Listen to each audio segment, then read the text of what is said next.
ناصر حسین شاہ صاحب یہ بتائیں کہ اگر سپریم کورٹ جو ہے وہ یہ کہہ دیتی ہے کہ جو سینٹ کا الیکشن ہے یہ اوپن بیلٹ سے ہونا چاہیے، تو پھر جو آئین کے آرٹیکل 226 میں کہا گیا ہے کہ الیکشن سیکرٹ بیلٹ سے ہوگا، پھر کیا کرے گی پی ڈی ایم کی جو جماعتیں ہیں وہ کیا کریں گی، ان کا کیا موقف ہوگا؟ بسم اللہ الرحمن الرحیم، اللہم صلی علی محمد و آل محمد۔ میر صاحب دیکھیں، یہ صحیح طریقے سے اس چیز کو لانا ہی نہیں چاہتے، جس طرح محترم رانا صاحب نے کہا کہ یہ صرف ایک ہائپ کریٹ کرنا چاہتے ہیں کہ جی دیکھیں ہم تو یہ کر رہے تھے، یہ نہیں کرنے، انہوں نے نہیں کی، ان کے جی میثاق جمہوریت میں بھی تھی، یہ کہتے بھی رہے ہیں۔ اصل طریقہ کار انہوں نے کیا اختیار کیا؟ بجائے پارلیمنٹ میں آنے کے، پارلیمانی پارٹی سے بات کرنے کے، یہ سپریم کورٹ میں خود چلے گئے۔ اچھا، پھر جو اصل ان کا موقف ہے، جو اصل ان کا مدعا کہہ لیں یا جو بھی کہہ لیں، وہ یہ ہے کہ ڈوئل نیشنل جو ہے وہ کسی نہ کسی طریقے سے ایلیجبل ہو جائے، کہ وہ بھی الیکشن لڑ لے، اور وہ جیتتا ہے تو پھر وہ چھوڑ دے، ہارتا ہے تو پھر وہ اپنی جو بھی اس کی ہے وہ برقرار رکھے، سٹیزن شپ یا جو بھی کہہ لیں، کہیں کی بھی نیشنلٹی ہے۔ تو یہ مختلف ایشوز ہیں۔ اگر یہ سیریس ہوتے تو ان کو پہلے ہی سب سے آ کے بات کرتے، ان سے بیٹھ کے بات کرتے، لیکن ان کا تو رویہ شروع سے ہی میر صاحب کسی بات کو بھی صحیح طریقے سے نہیں کرنا، ڈھنگ سے نہیں کرنا، بلکہ اس کا کوئی نہ کوئی چیز بات کا بتنگڑ بنانا ہے۔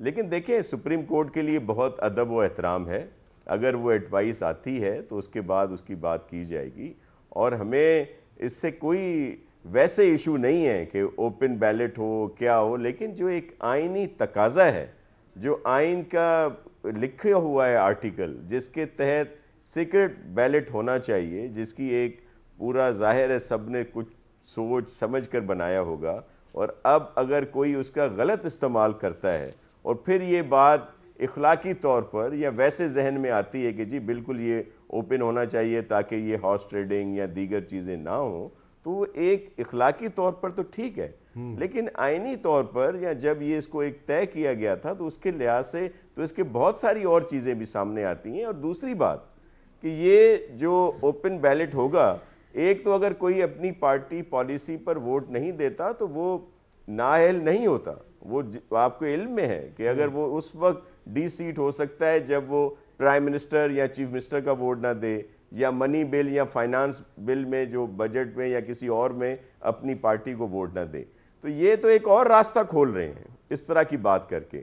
دیکھیں ان کو ڈر کیا ہے؟ ان کو ڈر یہ ہے کہ انہوں نے جو نامینیشنز کیے ہیں پی ٹی آئی کی طرف سے، وہ سب وہ ہیں جو پیراشوٹر ہیں، موسٹلی ان میں بھی 2-3 ہوں جو ان کے نظریاتی ورکر ہوں یا جو ان سے وابستہ لوگ ہوں، باقی تو پیراشوٹر ہیں، بڑے سرمایہ کار ہیں۔ آپ دیکھیں ٹکٹس دیے ہیں اور جھگڑے شروع ہو گئے ہیں، کچھ انہوں نے واپس لیے ہیں، کچھ پہ اب بھی برج ہیں کہ جی وہی چلیں، یہ لوگ آپ ہوں کے گے، سندھ میں ہوا ہے، جو اپنے ہو لوگ سکتا ہے آپ کے سندھ میں وہ ہوا ہو، لیکن ان سے پنجاب میں ان کی جو متنفر ہیں۔ زیادہ ٹکٹیں گئی ہیں، بلوچستان میں بھی ہوا ہے سر، بلوچستان میں ہوا ہے، خیبر بلوچستان میں لیکن ہوا ہے نا پنجاب میں ان کے زیادہ جو ٹکٹ ہولڈر ہیں وہ ان کے پرانے ورکر ہیں۔ علی محمد خان صاحب دیکھیں، آئین کا جو آرٹیکل 226 ہے اس کا کیا کریں گے آپ؟ یعنی کہ سپریم کورٹ جو ہے وہ تو آپ کو ایڈوائز ہی کر سکتا نا، تو اگر 226 جو ہے اس میں آئینی ترمیم نہیں ہوتی تو پھر اوپن بیلٹ کیسے ہوگا؟ اور آپ پارلیمانی امور کے وزیر ہیں تو آئینی ترمیم کے لیے تو آپ کو اپوزیشن کو ساتھ لے کے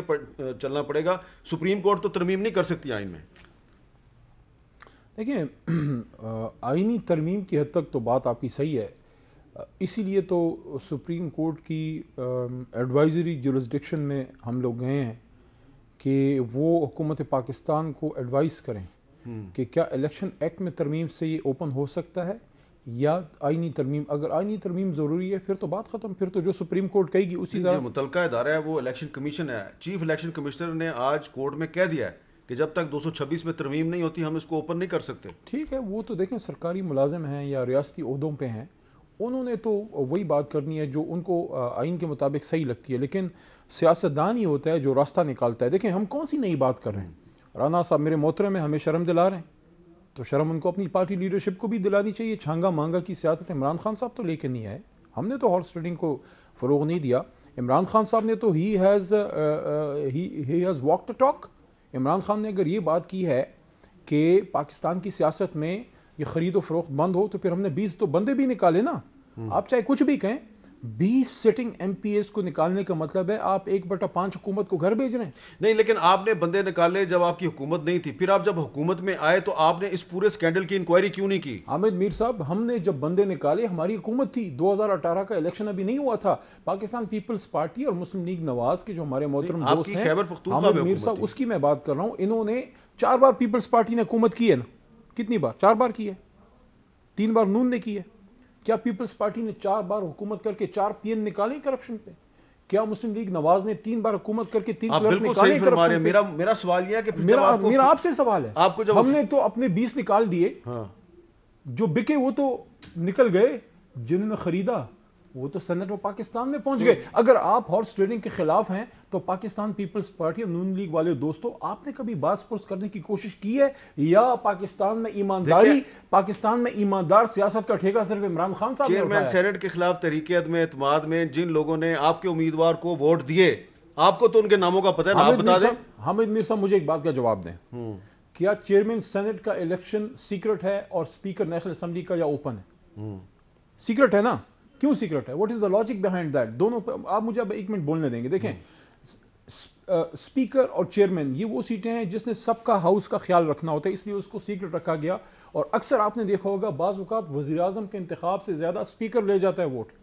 اس کی وجہ یہ ہوتی ہے کہ اس کو دونوں طرف کا اعتماد حاصل ہوتا ہے. کچھ لوگ ہوتے ہیں جن کی ایک بڑی ایک ٹاورنگ پرسنالٹی ہوتی ہے, لیکن اگر آپ لوگ یہ سمجھتے ہیں کہ وہ بھی اوپن ہو تو آپ ترمیم لے کے آتے. سارا ٹھیکہ ہم نے لیا ہے نا. تو آپ مجھے ایک بات بتائیں, میں بالکل رانا ثناء اللہ صاحب کی اس بات سے ڈس ایگری نہیں کرتا کہ انہوں نے کہا کہ سیکنڈر اوپن تو کیا ہے, دن کی روشنی میں تو سیکنڈ اور اپروو کیا ہے.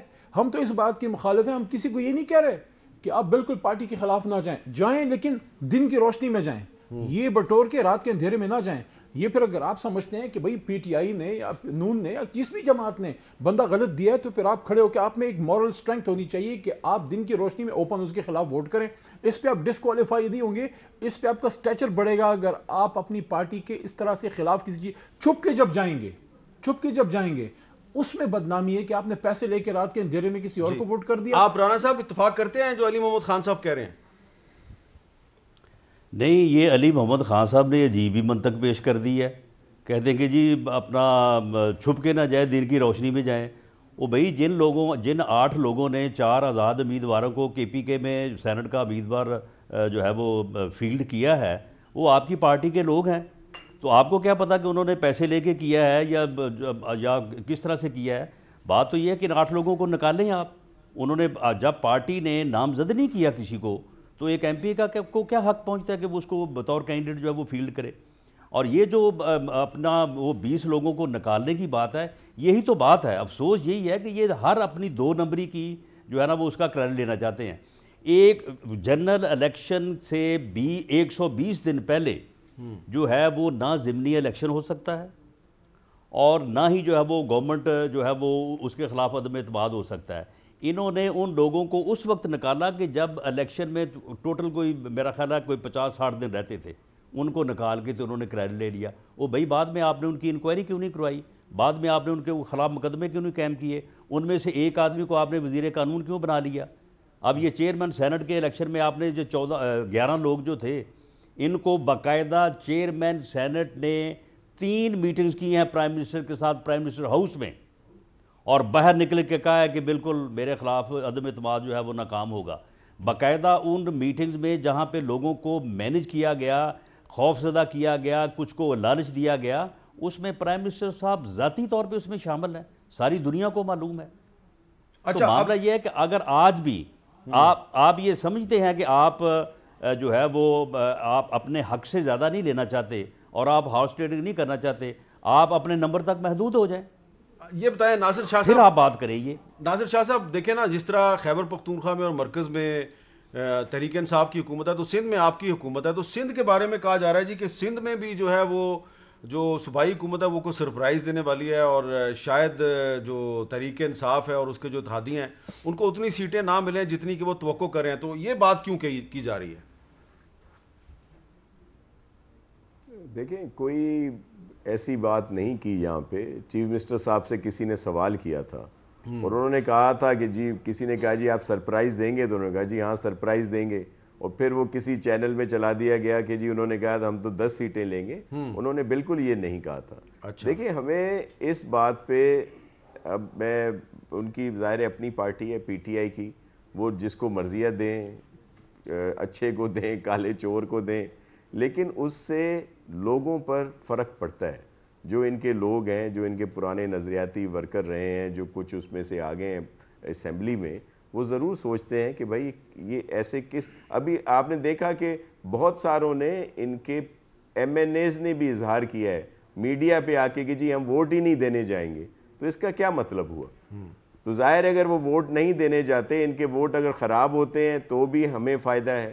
اگر کوئی ناراضگی میں ایک اسٹیپ آگے بڑھ کر ہمارے کسی کینڈیڈیٹ کو ووٹ دے دیتا ہے, یا کسی کے بھی کینڈیڈیٹ کو ووٹ دیتا ہے, تو وہ بھی کسی اور کو فائدہ ہوگا نا. اس سے اچھا ہے کہ آدمی سیٹیں صحیح دیں. اب فیصل واڈا صاحب میرے مہربان ہیں, وہ ایم این اے ہے, ایک حد تک وہ کیس ان کا فیصلہ آنے والا ہے, وہاں پہ وہ جا نہیں رہے, اور اب وہ آ گئے یہاں پہ سینٹ لڑنے. تو کیا لوگوں کو یہ فیل نہیں ہوگا کہ اور بھی ان کے پارٹی کے جو لوگ ہیں, وہ سینئر لوگ بیٹھے ہوئے تھے, اسی ہوتا ہے نا کہ جو نہیں آتے M L A M P کی سیٹ نہیں لڑتے, الیکشن نہیں لڑتے, تو وہ یہ بات آپ کی ٹھیک ہے,